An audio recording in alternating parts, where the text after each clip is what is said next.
Il y a bien eu dans ces pays des chefs de l'État à 36 ans. Il y a eu des généraux à 40 ans.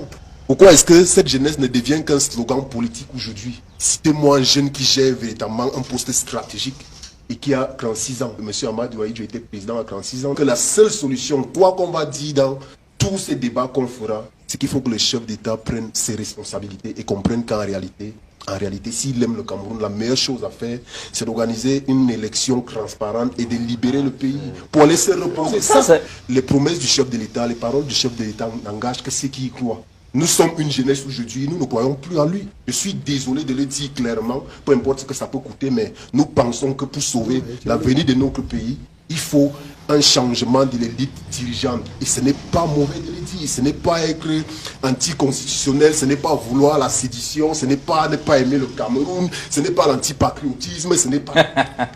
Docteur Thierry et Vina, je vous vois un peu décontenancé par les propos des jeunes comme vous. Oui, je suis un peu gêné lorsque j'écoute certains discours excessifs. Le Cameroun est un pays, certes, qui a ses dysfonctionnements. Le Cameroun est un pays qui rencontre beaucoup de difficultés dans sa trajectoire. Mais le Cameroun, c'est un pays aussi qui a beaucoup de valeurs. Bonjour les enfants, c'est papa. Mon mur est un asile psychiatrique à ciel ouvert et ma salle d'attente est toujours bondée. Bienvenue à la clinique des enfants. Ce à quoi vous assistez en ce moment, les enfants, ça s'appelle le paradoxe de la jeunesse camerounaise. D'un côté, vous avez un Exafran, que je félicite pour sa prise de position, magnifique toujours. D'un côté, vous avez Exafran, qui milite pour que la jeunesse reprenne le pouvoir. Il dit même que c'est un jeune qui était là avant. C'est-à-dire que Paul Biya est arrivé jeune au pouvoir. Ahidjo est arrivé jeune au pouvoir. Les généraux sont arrivés jeunes au pouvoir. Il ne comprend pas pourquoi aujourd'hui, on ne peut pas redonner le pouvoir à la jeunesse. Mais qui en face de lui est en train de lui dire que son histoire où il est en train de parler de la jeunesse là et tout, c'est du n'importe quoi, c'est un autre jeune. Sauf que ce jeune-là, c'est un défenseur du RDPC. Donc en face d'un jeune du RDPC, qui est tout aussi jeune, qui est face à un autre jeune qui n'est pas du RDPC, et qui lui trouve que non, l'autre jeune du RDPC qui pense que il faut mettre maintenant les jeunes au pouvoir et tout, il a tort. Je vous le dis toujours. Pour qu'une poignée de grabataires, une poignée de centenaires prennent en otage une jeunesse dynamique, il faut qu'elle se serve d'autres jeunes pour pouvoir faire le travail. Ça, c'est la chose qui est la plus importante. Mais cette capsule me permet de vous remettre en solution ce que je suis en train de vous dire tous les jours. La jeunesse n'est pas un programme politique. Et dans la bouche et dans les paroles d'Exafran, on peut prendre tous les éléments qui démontrent que la jeunesse n'est pas un programme politique et mettre un jeune au pouvoir au Cameroun a toujours été un problème. C'est-à-dire que ce n'est pas comme si on n'a jamais mis les jeunes au pouvoir. On a vu ce que ça donne quand on met les jeunes au pouvoir. Quand on les met au pouvoir, ils ne partent plus. Ils condamnent le pouvoir à vieillir et à mourir avec eux. C'est-à-dire que quand tu vois un gars comme Paul Biya, si Paul Biya avait pris le pouvoir à 60 ans, il ne serait plus là. Il ne serait plus là à l'heure-ci, même s'il avait mis sur pied la politique de conservation de pouvoir. Parce que dans un pays où on dit que la politique consiste à prendre le pouvoir et à le garder, à le conserver de toutes ses forces, à faire tout pour le conserver, quand un jeune homme de 43 ans prend le pouvoir et qu'il pratique la conservation de pouvoir, je suis désolé, vous êtes parti pour 50 ans.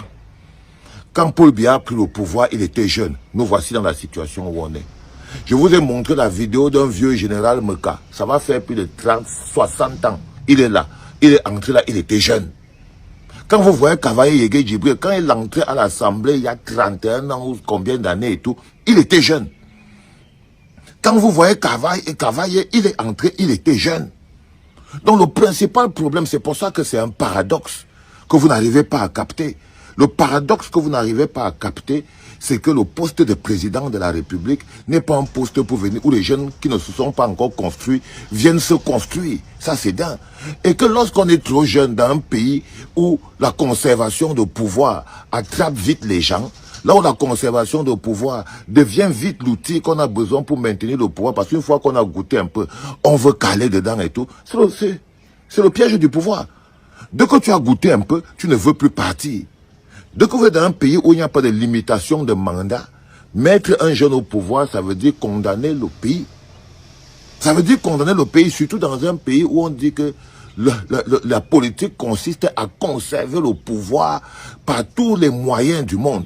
Si c'est ça que ça veut dire, conserver le pouvoir dans tous les moyens du monde, je vous promets, mettre un jeune au pouvoir au Cameroun est une grossière erreur. Quand je prends un bonhomme comme Maurice Kamto, je suis désolé.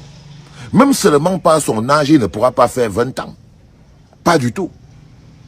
Pas du tout. Même seulement par son âge, il ne pourra pas faire 2 mandats. Pas du tout. Même seulement par son âge, il ne pourra pas se permettre de laisser une constitution où il n'y a pas limitation de mandat, parce que ce n'est pas dans son intérêt. Mais dès qu'un président est jeune, la première chose qu'il fait, c'est qu'il fait sauter le verrou de la limitation de mandat. Parce qu'il a 30 ans, 40 ans devant lui. Il peut donc rester là 30 ans, 40 ans devant lui. Le Cameroun est dans cette situation, ce n'est pas à cause des vieux. C'est à cause des jeunes qui ont pris le pouvoir jeune, qui l'ont conservé, jusqu'à ce qu'ils sont devenus vieux, jusqu'à ce qu'au jour d'aujourd'hui, ils ne veulent même plus partir étant déjà vieux. Mais quand ils ont pris le pouvoir, ils n'étaient pas vieux. Non, les enfants. Quand ils ont pris le pouvoir, ils étaient jeunes. Ils étaient tous des jeunes. Mais aujourd'hui, ce sont les jeunes qui ont pris le pouvoir après les indépendances, protégés par la bannière néocoloniale. Ce sont ces mêmes jeunes qui sont toujours au pouvoir au Cameroun. Ce sont toujours ces mêmes jeunes. Ça veut dire que c'est toujours Paul Biya. Il est là, 42 ans. Là, il s'apprête à prendre encore 7 pour faire 49 ans. Ça veut dire qu'il veut même dormir comme ça. Là. Non, il n'est pas. On va dire que oh, ce sont les vieux qui ont coulé le pays. Mais non, il faut vous détromper. Ce sont des jeunes qui ont pris ce pays. Ce sont des jeunes qui ont pris ce pays et qui l'ont coulé. Qui ont décidé de vieillir là. C'est-à-dire que dès que tu leur donnes le temps, dès que tu leur donnes la vie, ils sont capables de prendre en otage le pays pour pouvoir jouir du temps et de la vie pendant le plus longtemps possible. C'est pour ça que je parle du paradoxe de la jeunesse au Cameroun. Quand vous voyez des jeunes dire « on veut un jeune, on veut un jeune », c'est une arnaque. C'est un banditisme. Parce que les résultats qu'on a des jeunes qui ont dirigé le pays, qui ont pris le pays, c'est-à-dire que tous les gens qui dirigent le pays aujourd'hui, c'était des jeunes qui avaient pris le pouvoir. Et aujourd'hui, parce qu'ils étaient jeunes, ils sont restés des années et des années. Voilà ça c'est ça qui est la vérité. Là, en face d'Exafran, il y a qui? En face d'Exafran, il y a un jeune. Et il y a un jeune qui est là, qui est en train de dire à Exafran qu'il exagère. Mais qu'est-ce qu'Exafran est en train de défendre? Il défend le fait que non, les autres sont déjà trop vieux, ils doivent mettre des jeunes. Sauf que si on vous remet un nouveau Paul Biya, vous savez quand les gens, quand Paul Biya avait pris le pouvoir, tout le monde était content. C'était un jeune qui avait pris le pouvoir. Personne n'aurait pu imaginer qu'en 2025, on serait ici, Paul Biya serait toujours au pouvoir. Tu aurais pu penser ça en 1982. Personne. Personne. Tu disais ça à quelqu'un que le type, s'il va garder le pouvoir là jusqu'à ce qu'il va venir, il va couler le pays. Personne ne l'aurait cru. Et c'est de là où on est en ce moment. Donc je voulais vous montrer ce qu'on appelle le paradoxe de la jeunesse camerounaise. Ce concept de jeune, il faut le mettre de côté. Il faut le mettre de côté. Je vous le promets, les enfants. Allez, bravo Exafran. Tu as dit ce que tu avais à dire. C'était papa. Ouais. Comment tu peux aussi regarder une vidéo sans t'abonner? Abonne-toi! Surtout clique sur la cloche de notification. Ça, c'est la page de Buzz. Si tu veux être au courant des buzz et toutes les actualités au 237, abonne-toi et clique sur la cloche de notification. Partage aussi pour m'encourager. Surtout, si tu as quelque chose à dire, papa, lâche un commentaire.